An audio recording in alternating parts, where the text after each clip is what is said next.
Hey, what's going on? You're now tuned in to the PVD Horror Podcast. I'm Brandon, and today I'm joined by actress and producer Sarah Nicklin to talk about her new project, VHS Halloween, which is now streaming on Shudder. Sarah, thanks for coming on the show. Oh, thanks so much for having me. No problem. So I need to know, how did you get the nickname the darling of indie horror? So that was actually a producer. So I was living in New England and working on films and projects in the area, and there was a producer that came in from Los Angeles that was trying to get this TV show off the ground called The Manor or something like that. Okay. And he had like roped in a bunch of like local talent that he had put into his pitch deck, and in there he I was in there, and he wrote that I was the darling of indie horror. So that was like the first the first time it appeared, and it just kind of caught on. And like, since then a couple like horror outlets have started calling me that, and I'm like, okay, cool, I'll take it, that sounds good. There you go. Now you own it. I love the background Yeah, that you have going on with the I know. pumpkins. Yeah. I'm ready for Halloween. Yeah. Now, is that your favorite holiday? Oh, absolutely, for Okay. sure. Now, what are some of your favorite Halloween memories from growing up? I just really loved going trick-or-treating. My mom would make all of our costumes when I was little. So Okay. a couple of months in advance, we'd have to like choose what we were going to be. And then, mom would sit in the room, sewing machine, and make the costumes. And we lived at the end of a cul-de-sac, so we could Oh, just like walk around the street without worrying about a whole lot of traffic because no one really came through there very much.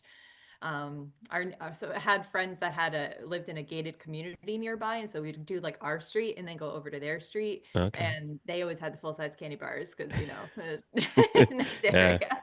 Yeah, that was one of the main goals as being an adult now, when it's Halloween, you have to have the big size, the king size They're candy so bars for damn the kids. expensive. They are. So,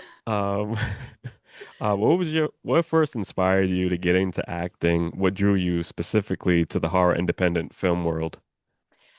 Well, I first started acting because back in, I don't know, elementary school or something, when Mm, I was really, young, preteen, I had this huge crush on Jonathan Taylor Thomas, the child star. yeah. And my preteen brain, I just was like, oh, I know how I'll meet him. I'll just become an actress. That's easy, no problem. Because all actors know each other. Um, so I started doing school plays. The first chance that I got, which was in middle school, I did Bye Bye Birdie. It was the first play Mhm. that I ever did, and then went on to do plays in high school, and then went to college for it and all that sort of stuff. But I eventually my love for JTT kind of fell away, and I fell in love with acting actor instead. Yep. Um, but getting into horror just kind of happened by chance. I didn't really set out specifically to work in horror. I think I didn't really understand the genre and know much about it because I'd never really watched it growing up. Oh, My family didn't really watch horror. Why mm, would you want to watch those movies? Um, so when I was in college at Emerson studying acting, now that I'm in Boston, I was like, well, there has to be some sort of film happening around here, and let me mm, start looking for casting calls. And I found a bunch of independent film that was happening in New England, and started working with Richard Griffin, who was a filmmaker in Rhode Island, and he had a whole bunch of films that had already been distributed that were really popular in the straight to DVD market back when you could actually make money doing that, yeah. pre-streaming. And we really liked working together, and he kept casting me in his movies. And so I did 13 features with him before I moved out to Los Angeles. And people knew me from that, especially locally, and then, around the country and in LA too. And then horror is just such a loyal community of Mm. people that once you start working on it and people start like seeing you, then it just kind of snowballs, and other people are like, well, you did that horror movie, why don't you come do my horror movie? And so it just kind of grew from there. That's awesome. Now, you're originally from Connecticut, right? Yes, yeah, And I uh, am. and like you said, you lived in Rhode Island for a few years. What was your experience like living down here? And I liked it. I thought it was great. So I was in Providence, and then I was in Pawtucket, and I was in Riverside. So like okay, couple jumped around a little bit, but I mean, I really liked Rhode Island. People are really nice. Benefit Street, that whole area is yep. beautiful up there. there. But yeah, it's got a lot of really cool locations and really just really great people. Honestly, all of New England, I've always felt, just has really good people. Yeah. Now, going into films and everything like that, in choosing your role, how do you take on that? Like, what draws you to it? Is it the character, the script, or the people behind the project? A little bit of everything. So like I used to try to do it just because, I thought it would be something good or I really like the script or whatever, but I learned that that doesn't always work. Mm, Sometimes the script will be like really cool or the character's really cool, and then there's like zero money to make the movie and it ends up looking really bad because they're just not experienced filmmakers, or it could be a really experienced filmmaker and the script's not very good. And so yeah. at this point I've tried to like make it very analytical rather than like emotional. And so I set up criteria for why I will do it. So I'm not just being like, ooh, yay, here's a part. So it's either something that is going to be a resume builder, so it has, some recognizable name or something attached to it. Something that I'm going to get good demo reel material out of. So a different type of character that I haven't done before, or something where I can show a different side of me. Something that pays extra on top of Mm, what a normal rate would be. Or it's a networking opportunity. So I can work with someone or some people that I want to work with that could potentially lead to something else. So okay. I had to kind of sit down and actually think about that for a little bit. Yeah. Now, like you said, you like to try different roles and everything, but do you have a Mhm. specific type of role you like to play? I really like the dark stuff, Mm, the dark emotional stuff. I don't know what okay. that says about me, that I love tearing my insides up. You know, but yeah, I don't know. It's kind of cathartic in a weird way to like, go through these traumatizing memories in a Mm, space in a safe place in order to like pull those performances out. So I like the stuff where there's characters with multiple layers and just lots of different like elements that you can kind of weave into and lots of things to like really digest and work on. okay. Cool. Now let's talk about VHS Halloween. I I love attended your this. hat, by the way. Thank you. And It's that's it's so crazy because like VHS is just making like a big comeback, Growing up yeah, as a kid, it was just like always like the main thing to just go rent films and everything like that. So it's totally. it's great now to see it, back on the market for everybody, for new fans of it and everything. So but I was able to attend the screening of VHS at Fantastic Fest, and I had a great time. One of the highlights for me was being able to trick or treat on our way to the theater. So Yeah. yeah, I think that was really cool. And it was cool, seeing everybody come out, and just have a good time. Everyone left the theater having like a great time, I mean, just loved the film. It's one of my favorite in the whole, series, but Hmm. I know you were in attendance. What was your experience like at Fantastic Fest? My experience was also really great. I Mm, loved it. That was my first time at Fantastic Fest, and I had a super fun time at that festival. It was great. And then the movie played so well. You're there with yeah. like a really good group of people that are all really horror fans. And so I think they really enjoyed it. And yeah, the trick or treating is so cute. So those bags that they gave us for trick or treating were actually designed by Micheline Pitt Norman, who is one of the directors of my segment. So Okay. I did that whole thing. And then I printed them out for that, which were really cool. The bags were really cute. Yeah.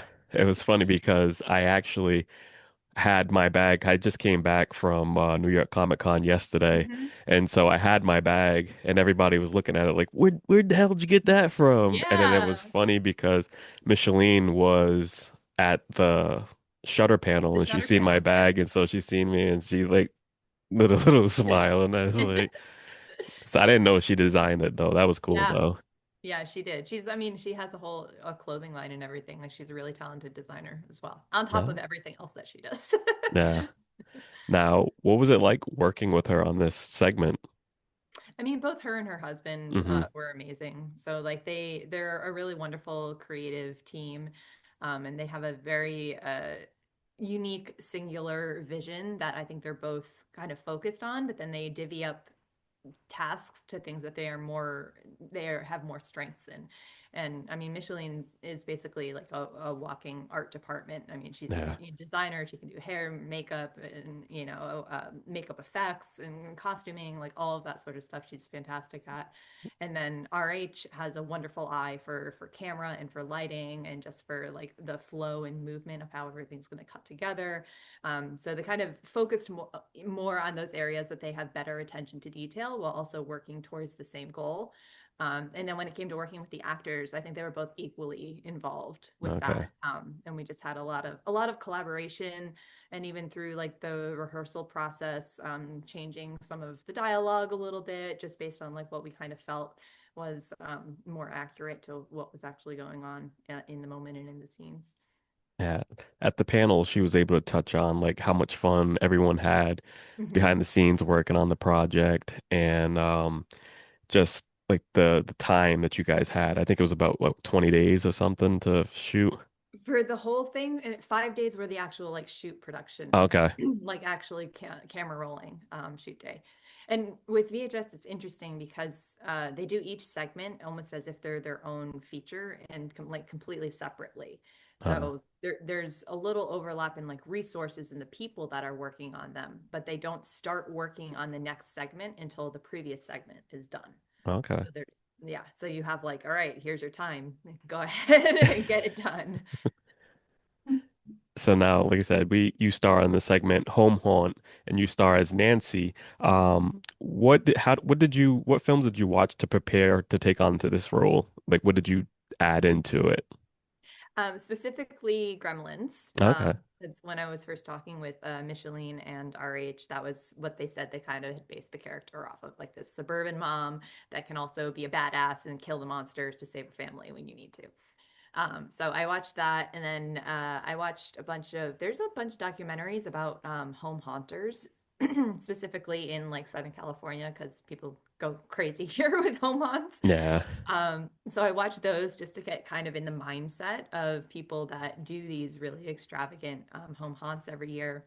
And there's also a YouTube channel that I watched, Hollywood Haunters, which is kind of the real life version of our family, where it's a husband and wife and their little son, and they're building like all the props and everything, and they show you how to build everything in their YouTube channel for their haunt every year. And they're kind of corny and fun, and it's Mm, literally like the like our Mortis family in real life. So I watched their channel as well too, just to watch like their interactions and hear about their backstory and how they got into it and started doing it, just to kind of like pull inspiration from that as well. okay. Cool. Now, VHS has been like a top horror anthology film, providing opportunities for filmmakers, actors. What was your experience like being involved just in the whole project as as a series, what was it like for you? It was incredible. Mm, I mean, obviously I work in horror a lot, and I'm a fan of the genre. So I saw the first VHS film when it came out, and then I saw the second one, and so the opportunity to really be part of that, be part of this well-loved, established franchise, has been amazing. I don't think I even truly realized how much people really do love this franchise yeah, until was now part of it. And since I do like conventions and that sort of stuff, like I was surprised at the amount of people that were coming up to me telling me how much they love VHS. Like I knew people liked it, but I didn't know that they liked it that much. yeah. So it's been really cool, and the response has been really great. It's been cool because, like it started off, so many years ago, and for Shudder to pick it up, it was just an awesome feeling because, Mhm. myself and my co-host, we would always look forward to, a new project of VHS. And then when we seen Shudder come back and then now they're delivering one every year, it's like Yeah, really special. But I have to say this one is the best one so far because it's like each segment is like really, really good. So, I and think so too. yeah. And it's Halloween themed. I can't believe they waited this long, to do a Halloween one.